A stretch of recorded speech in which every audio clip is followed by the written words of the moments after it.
نحمده ونصلي على رسوله الكريم اما بعد برادران محترم، عزیزان ملت، رمضان المبارک کے مقدس مہینے میں رمضان کے تعلق سے آپ تک میں روزے کی فضیلت، رمضان کی فضیلت، تراویح کی اہمیت و فضیلت کے تعلق سے ویڈیو کلپ بنا چکا ہوں اور پہنچا چکا ہوں۔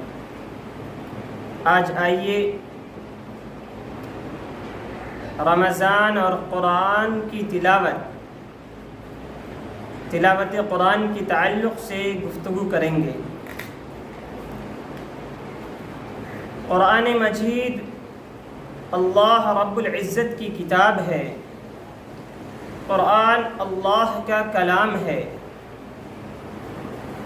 قرآن ایک ایسا کلام ہے کہ اس جیسا دوسرا کوئی کلام نہیں، اور اس کا کلام ہے، اس ذات کا کلام ہے جس نے کل کائنات کو بنایا ہے، جس نے کل کائنات کو سجایا ہے، دھرتی کو بچھایا ہے، آسمان کو بلند کیا ہے، سورج کو روشن کیا ہے، چاند کو چمکایا ہے، ستارے سیارے کو جگمگایا ہے۔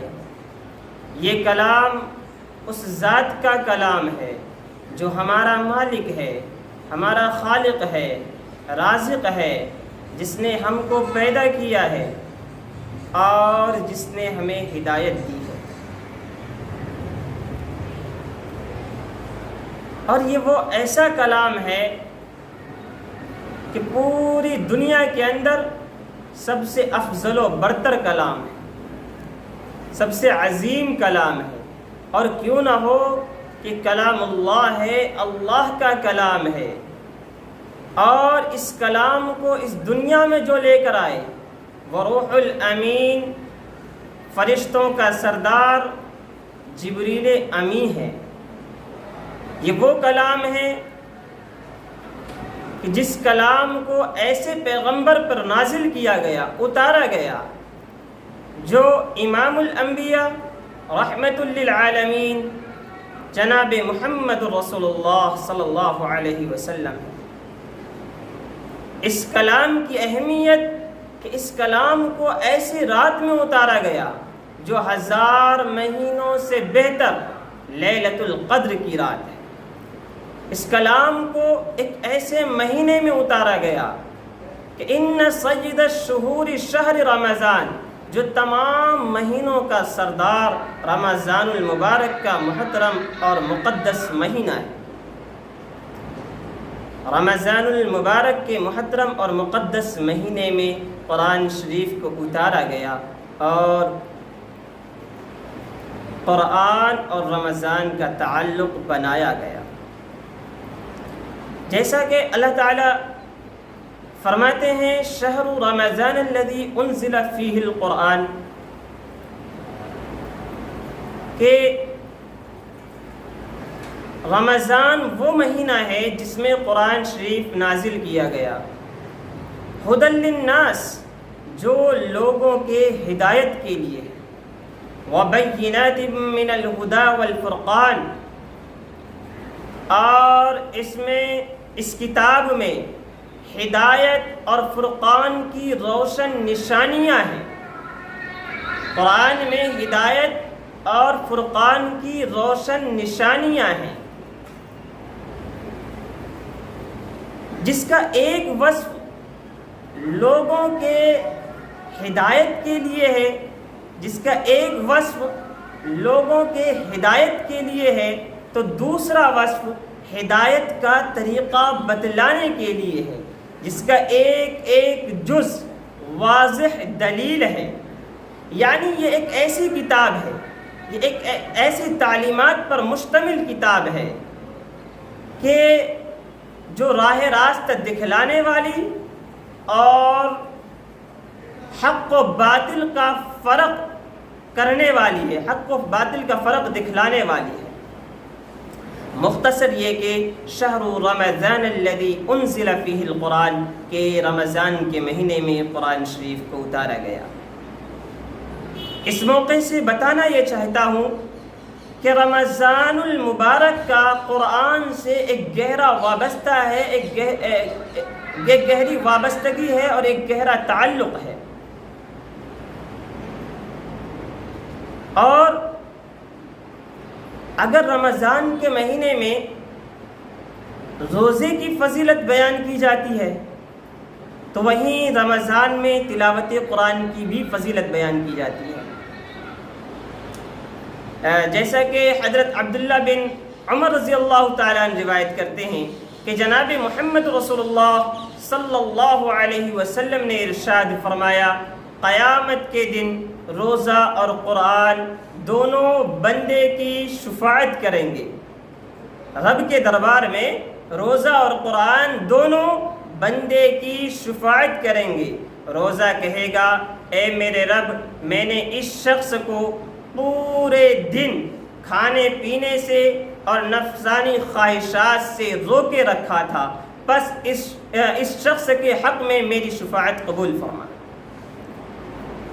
اور وہیں قرآن کہے گا، اے میرے رب، میں نے اس شخص کو رات کے وقت جگائے رکھا تھا، بس اس شخص کے حق میں میری شفاعت قبول فرما۔ پیارے حبیب محمد رسول اللہ صلی اللہ علیہ وسلم ارشاد فرماتے ہیں کہ دونوں کی شفاعت قبول کر لی جائے گی، دونوں کی شفاعت قبول کر لی جائے گی۔ اللہ اکبر! یہ ہے روزہ اور یہ ہے تلاوت قرآن، یہ ہے روزہ اور یہ ہے قرآن کی تلاوت۔ تلاوت قرآن کی تعلق سے حضرت نعمان بن بشیر رضی اللہ تعالیٰ عنہ روایت کرتے ہیں کہ جناب محمد رسول اللہ صلی اللہ علیہ وسلم نے ارشاد فرمایا کہ میری امت کی سب سے افضل عبادت تلاوت قرآن ہے، میری امت کی سب سے افضل عبادت تلاوت قرآن ہے، میری امت کی سب سے افضل عبادت تلاوت قرآن ہے۔ اور وہیں جب رمضان کا مہینہ شروع ہوتا تو پیارے حبیب صلی اللہ علیہ وسلم قرآن شریف کا دور کرتے، جس پر قرآن نازل کیا گیا، جس پر قرآن کو اتارا گیا، وہ رمضان کا مہینہ شروع ہونے کے بعد قرآن شریف کا دور کرتے۔ جیسا کہ حضرت عبداللہ بن عباس رضی اللہ تعالیٰ عنہ سے مروی ہے کہ جبریل امی رمضان کے ہر رات میں آپ صلی اللہ علیہ وسلم سے ملاقات کرتے اور آپ صلی اللہ علیہ وسلم کے ساتھ قرآن شریف کا دور کرتے، آپ صلی اللہ علیہ وسلم کے ساتھ قرآن شریف کا دور کرتے۔ اور کیوں نہ ہو کہ ھذا شہر القرآن، یہ قرآن کا مہینہ ہے، یہ قرآن رمضان قرآن والا مہینہ ہے۔ صحابہ کرام رضوان اللہ تعالی علیہم اجمعین، تابعین، تبع تابعین، سلف صالحین کا بھی یہی طریقہ رہا کہ جب رمضان کا مہینہ آتا تو وہ روزے رکھتے اور اپنا وقت مسجد میں گزارتے، اپنا وقت فضول کاموں میں ضائع نہیں کرتے، فضول باتوں میں ضائع نہیں کرتے، اپنا وقت مسجد میں گزارتے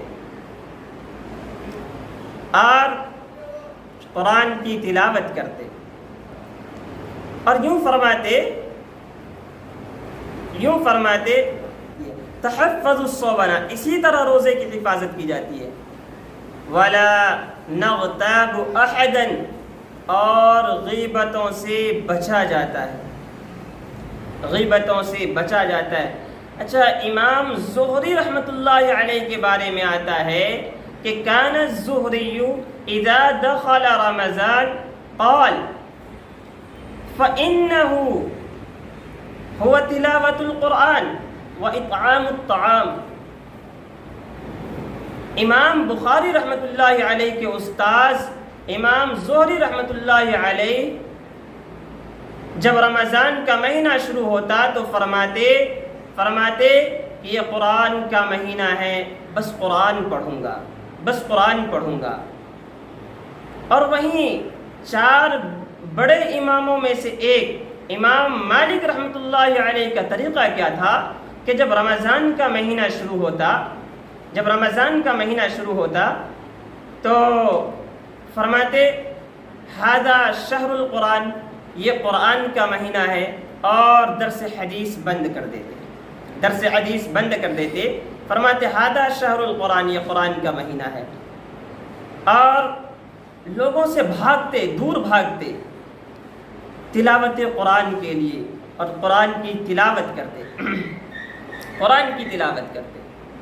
تو یہ ہمارے سلف صالحین، ہمارے بزرگوں کا طریقہ رہا کہ وہ رمضان کس طریقے سے گزارتے تھے۔ پیارے حبیب صلی اللہ علیہ وسلم اگر فرماتے ہیں کہ میری امت کی سب سے افضل عبادت تلاوت قرآن ہے، اور رمضان کا مہینہ آتا ہے تو پیارے حبیب صلی اللہ علیہ وسلم خود دور کرتے جبریل امی کے ساتھ اور امت کو پیغام دیتے ہیں کہ رمضان کے مہینے میں قرآن شریف کا دور کریں، قرآن کی تلاوت کریں۔ صحابہ کرام رضوان اللہ تعالی علیہ مجمعین روزہ رکھتے ہیں، مسجد میں وقت گزارتے ہیں، اور اپنا مکمل وقت قرآن کی تلاوت میں لگاتے ہیں، مکمل وقت۔ سلف صالحین قرآن کی تلاوت، اور بار بار فرماتے ھذا شہر القرآن، یہ قرآن کا مہینہ ہے۔ میں کہاں تک عرض کروں، کہاں کی مثالیں دوں، کہاں کے بارے میں بتاؤں۔ بس یوں سمجھ لیں کہ ہمارے سلف صالحین کا جو رمضان گزرتا وہ اس طریقے سے کہ روزہ رکھتے، تلاوت قرآن کی تلاوت کرتے، اور غربا و مساکین میں کھانا تقسیم کرتے، صدقہ و خیرات کرتے۔ یہ اس طریقے سے ان کا روزہ گزرتا۔ فضول کاموں سے، فضول باتوں سے، غیبت سے، چغل خوری سے، برائی سے، بے حیائی سے، فحشکاری سے وہ کوسوں دور بھاگے رہتے۔ اسی وجہ سے تو مسجد میں اپنا وقت گزارتے، اور فرماتے وَلَا نَغْتَابُ أَحَدًا تَحَفَّظُ الصَّوْبَنَا وَلَا نَغْتَابُ أَحَدًا، کہ اس طرح غیبتوں سے بچا جاتا ہے، اسی طرح روزے کی حفاظت کی جاتی ہے اور غیبتوں سے بچا جاتا ہے۔ تو ہمیں بھی چاہیے کہ اگر ہم چاہتے ہیں کہ ہم اپنے روزے کی حفاظت کریں اور رمضان کے مہینے سے فائدہ اٹھائیں، آخرت کو بنائیں، آخرت کو سنواریں، پتہ نہیں آنے والے رمضان تک ہماری زندگی بچے یا نہ بچے، اور ابھی ہم آخرت کو بنانے کی مکمل تیاری کریں، تو یاد رہے کہ رمضان کے روزہ رکھیں اور اس کے ساتھ ساتھ قرآن کی تلاوت کریں، قرآن کی تلاوت کریں۔ لوگ اکثر پوچھتے ہیں رمضان میں کوئی وظیفہ بتا دیں۔ رمضان میں تلاوت قرآن جیسا اور کوئی دوسرا وظیفہ نہیں ہے۔ رمضان میں قرآن کی تلاوت کریں، قرآن کی تلاوت کریں، اور مسجد میں اپنا وقت گزاریں، مسجد میں اپنا وقت لگائیں، جہاں پر بھی ہو قرآن کی تلاوت کریں۔ اللہ تعالی ہم سب کو قرآن پاک کی تلاوت کرنے کی توفیق عطا فرمائے، اور بے حیائی برائی سے بچائے رکھے، اور مساجد میں وقت گزارنے کی توفیق عطا فرمائے۔ اللہ تعالی ہمیں اور آپ کو قبول فرمائے، اور ہماری اس مغفرت کے عشرے میں مغفرت فرمائے۔